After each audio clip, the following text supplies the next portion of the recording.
This nail fell in this pool and caused this rust stain right here. I'm going to show you how to remove a rust stain from your pool. And you want to make sure no metal falls in your pool that will just really damage the plaster.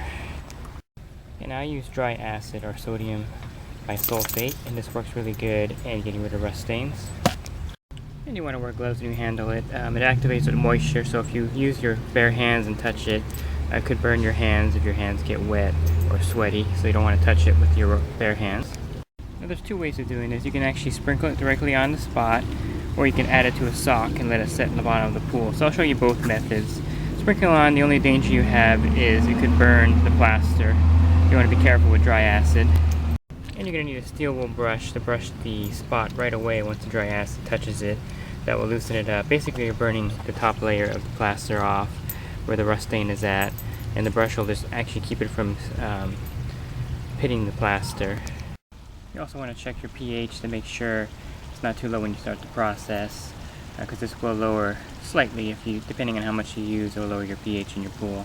More effective method is to sprinkle it right on the stain, and it's kind of harder when it's in the deep end to broadcast it, and I'll brush it right away as it sits there.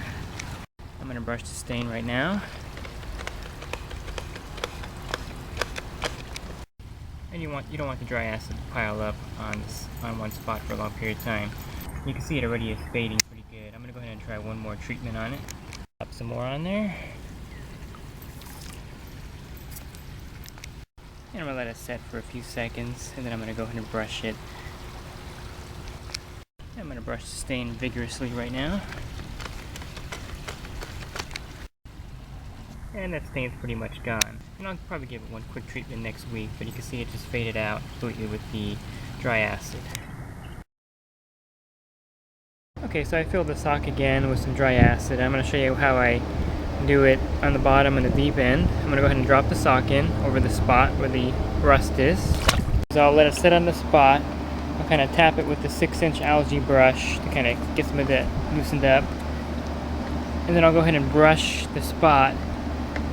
And then I'll move the sock back over on top of it, and to repeat it until the stain is almost gone. That way you don't burn your plaster.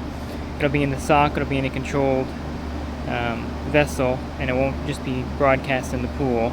And that's a good way to do a rust stain in a deep end.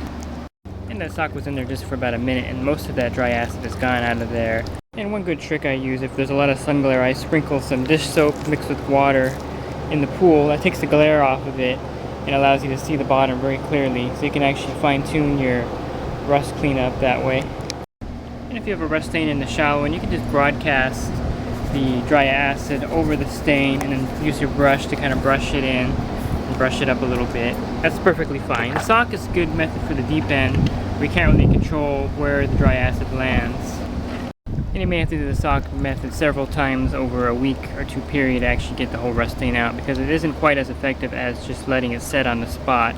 And I've effectively treated a pool that had some kids were playing with BB guns in the backyard, and about 50 BBs went in there. So from the shallow to the deep end, they had rust stains all over the pool. I used the sock method in the deep end. I broadcast the dry acid in the shallow end, and the pool looks really good.